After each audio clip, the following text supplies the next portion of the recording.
Watching Taro's progress was satisfying, like seeing a complex puzzle slowly come together. "You've improved tremendously. Soon you won't need my guidance," Ren said. And the sooner he masters it, Ren thought, the sooner I can focus on my own advancement. The exchange area buzzed with life, a hive of activity where students from all years crowded around the counters. The air hummed with haggling voices and the subtle resonance of magical items changing hands. Crystals clinked against scales, while preserved beast parts gleamed in their glass containers. "How much did you get with the duplication?" Min's water snake coiled lazily around his shoulders as he asked. "They gave me 2,500 crystals," Ren replied as they approached the beast parts counter. Glass containers lined the shelves, their contents casting prismatic shadows on the worn wood. "I have almost 4,000 usable. The rest are materials. Though I doubt it's enough for much cultivation, I hope it's sufficient to begin cultivation," Ren added. His heart sank when he inquired about the prices of what he needed. Bronze rank beast parts, meticulously preserved in crystal containers, glowed tantalizingly. Each piece cost a fortune, 1,000 crystals apiece. Thankfully, he didn't need those pristine specimens, but even the discarded parts, the ones slowly rotting that he actually required, 100 crystals for a daily portion's worth for my crystals, he muttered, examining a fragment of common crocodile skin that had begun to decompose. Its scales still held a faint iridescence despite the decay. And I need 100 portions. They were cheap by comparison, but far from free.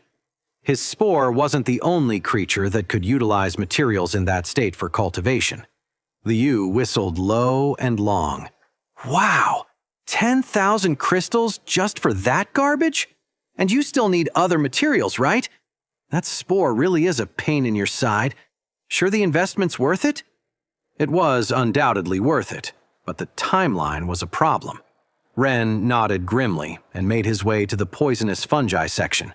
The vendor, an older woman with burn scars crisscrossing her hands like a roadmap of past mistakes, gave him a sympathetic look. 3,000 per piece, she said before he could ask, gesturing to the glowing specimens. "And yes, it's expensive. We have to import them from Yino City, and relations aren't exactly friendly with our Yano City right now." Each one will process 10 crystals. Another 30,000 crystals, Ren thought, as a headache began building behind his eyes. "And the intelligence rune?" He pointed toward the artifacts section with a trembling finger, hoping against hope. The intelligence rune pulsed with a soft blue glow. It was among the most basic, but still. "That's one of the cheap ones. Like vitality runes, it costs 10,000, the vendor sighed.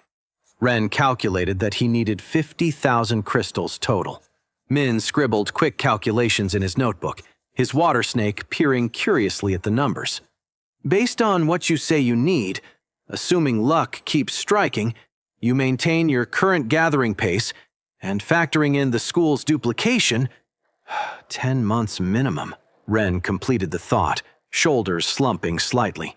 "And that's if I maintain this level of production." He knew that if he could go deeper, but mana poisoning was already a problem at this depth. The mushrooms in his hair pulsed weakly at the thought. "Hey, it's not so bad." Taro tried to lift the mood, his beetle's markings brightening with his optimism. 10 months will fly by.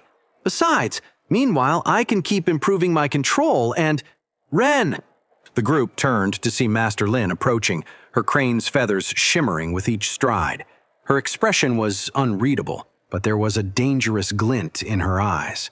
"I hope you're not thinking of skipping tonight's training again." Ren swallowed hard. "No, of course not. I was just—" Lin studied him for a moment, her gaze piercing. "The path to bronze rank is never easy, but you got many crystals this month, so keep at it. And remember, sometimes the longest path is the safest." If she knew how I really get the crystals, he thought, not the safest. "Now," Lin continued, a predatory smile forming on her lips, "since you have so much energy for calculations, I'm sure you can handle some extra exercise sets tonight. Ren groaned while his friends tried to hide their laughter. Evolution would have to wait. For now, he had another session of torture, or training, to face. Days fell back into routine for Ren. Walking toward the deep mines, he reflected on his situation. Each step echoed his thoughts down the empty corridor. One worm exploding near the lucky fungus and finding a rich vein? Believable, he thought, skillfully dodging a group of students. Their whispers followed him, the latest rumors about his impossible luck. 2 worms exploding in a week, however, and they'd start asking uncomfortable questions. The lucky fungus reputation was useful, but it had limits. He could already imagine the guards' suspicious looks if accidents with worms became too frequent. Jean's group watched from afar, shooting threatening glances but keeping their distance. The tunnel incident had left a lasting impression. A whole week of peace. Though they'd returned to their old habits, something had shifted. "There goes the rotting boy," one whispered. But they moved with newfound caution. Ren smiled while taking an unnecessarily complex detour. At least they don't chase me like madmen anymore, he thought. And when they do, losing them had become almost entertaining. A month of Lin's training had worked wonders for his endurance, and he knew every corner of the upper tunnels like the back of his hand. The new secret tunnel had been a success. Using the lesser worm's mating call, he'd managed to get another worm to dig a small, hidden passage.